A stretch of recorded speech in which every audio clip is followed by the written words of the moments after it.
بسم اللہ الرحمن الرحیم. السلام علیکم. آج میں بات کروں گا ڈسلیکسیا پہ. ڈسلیکسیا اب لوگوں کو اس لفظ کا مطلب پتہ ہونا شروع ہو گیا ہے، اور خاص طور پہ جو ہمارے اچھے سکولز ہیں ان سکولوں میں آئیڈینٹیفائی بھی کر لیتے ہیں ٹیچرز کہ ڈسلیکسیا کیا ہوتا ہے. سمپل لفظوں میں آپ کو بتاتا ہوں. ڈسلیکسیا کا مطلب یہ ہوتا ہے کہ جو ہمارے بچے ہوتے ہیں ان کے اندر ایک لرننگ ڈسیبلٹی ہوتی ہے، بلکہ ڈسیبلٹی کا بھی لفظ نہیں استعمال کریں گے، لرننگ ڈس آرڈر ہوتا ہے.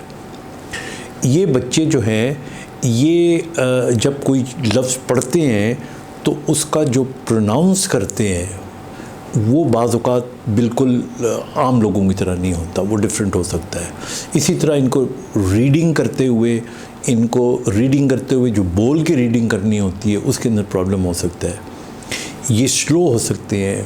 بعض اوقات ان کی جو اورینٹیشن ہے وہ خراب، جیسے ایک لفظ ہے ٹپ ٹاپ، تو ہو سکتا ہے یہ ٹاپ ٹپ کہہ دیں اس کو. اسی طرح آپ دیکھیں کہ جو ای کا لفظ ہے، یوں کر کے ای ہوتا ہے، یہ یوں کر کے ای، اس کی جو آرمز ہوتی ہیں وہ دوسری طرف کر دیں گے. اسی طرح بعض اوقات ان کو جو اور زندگی کے معاملات ہوتے ہیں، خاص طور پہ جس طرح میتھمیٹکس ہے، اس کے اندر ان کو تھوڑی سی پرابلم آتی ہے. اور لیکن مزے کی بات یہ ہے کہ ان کا آئی کیو جو ہے وہ نارمل ہوتا ہے. تو جو ڈسلیکسیا کے لوگ ہوتے ہیں ان کو جب ہم ڈیل کرتے ہیں، کیونکہ بہت سے پیرنٹس آتے ہیں جو لرننگ ڈسیبلٹیز کے ساتھ کانٹیکٹ کرتے ہیں، تو یہ ایک ٹیم ورک ہوتا ہے. اس کے اندر جو ڈاکٹر کا رول ہوتا ہے وہ یہ ڈائگنوز کرنا ہوتا ہے کہ آیا اس بچے کو کوئی بگر نیورولوجیکل ڈس آرڈر تو نہیں ہے. جو بگر نیورولوجیکل ڈس آرڈر ہے اس کے اندر بہت سی چیزیں آ جاتی ہیں، مائلڈ سیریبرل پالسی سے لے کے برین کے اندر کوئی پانی کا زیادہ ہونا یا دماغ کا تھوڑا چھوٹا ہونا وغیرہ وغیرہ. اس کے بعد پھر اس کو جو بچہ ہوتا ہے اس کو سائیکالوجسٹ کی ضرورت ہوتی ہے اور اسپیشل ایجوکیشن کے لوگوں کی ضرورت ہوتی ہے.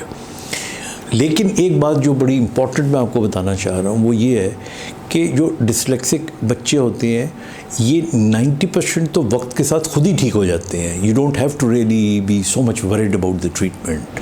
لیکن 10% ہوتے ہیں جو تھوڑے پرابلمٹک ہوتے ہیں، ان کے لیے آپ کو ضرورت پڑتی ہے. اور جو ان کو سکھانے پڑھانے کا طریقہ ہوتا ہے اس کے اندر 2-4 چیزیں میں آپ کو ٹپس کے طور پہ دے لیتا ہوں.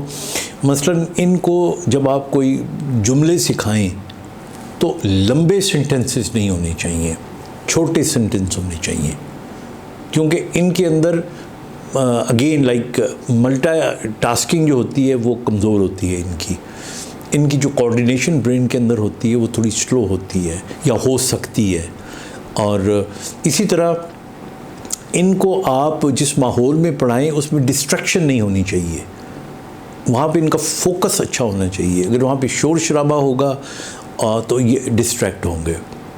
اسی طرح ان بچوں کا سٹریس لیول اچھا ہونا چاہیے. مثلا ان کو اگر آپ ڈانٹ ڈپٹ کے یہ کام کروائیں گے، ہمارے یہاں مجھے یاد ہے ایک انڈین مووی بھی تھی جس کے اندر ایک ڈسلیکسک بچہ تھا، تو اس کے اوپر پوری فلم بنائی تھی and it was an excellent movie. I think exactly similar kind of children we see, جو آ کے پیرنٹس آتے ہیں وہ چیک کرانے کے لیے آتے ہیں، تو ان کو لگ رہا ہوتا ہے کہ اللہ نہ کرے اس کے کوئی دماغ میں بڑا ایشو نہ ہو. تو دوسرا اس کا پہلو یہ ہے کہ بعض ڈسلیکسک بچے جو ہوتے ہیں اگر ایک چیز میں وہ برے ہیں تو وہ دوسری چیز میں ضرورت سے زیادہ بھی اچھے ہو سکتے ہیں، تو یہ ان کی کوالٹی بھی بن جاتی ہے. تو اس لیے آئی تھنک 2-4 چیزیں جو آپ یاد رکھیں. ایک تو اگر آپ کو لگے کہ آپ کا بچہ کسی ایک سبجیکٹ کے اندر اچھا نہیں پرفارم کر رہا، باقیوں میں بہت اچھا پرفارم کر رہا ہے، تب you need to go and seek advice from a doctor. نمبر 2، اگر آپ کو لگ رہا ہے کہ اس کو بولنے میں، سمجھنے میں اور لفظوں اور ان کی ساؤنڈز کے اندر کوئی پرابلم آ رہا ہے، پھر بھی یو شوڈ سیک ہیلپ. اور بعض اوقات جو چھوٹے بچے ہوتے ہیں ان میں آپ یہ بھی دیکھیے گا کہ یہ رائٹ فٹ جو ہوتا ہے اس کو لیفٹ شو میں ڈال دیتے ہیں اور لیفٹ شو کو رائٹ اس میں ڈال دیں گے. تو یہ بھی ایک اس کی قسم تو نہیں ہم کہتے، لیکن یہ بھی ایک اس کی مینیفیسٹیشن ہو سکتی ہے. تو اس لیے جو ایسے بچے ہوتے ہیں انہیں اگر تو آپ کو لگے وقت کے ساتھ they getting better so don't worry at all, لیکن اگر ہیں you must seek advice from a doctor. Take care. خدا حافظ.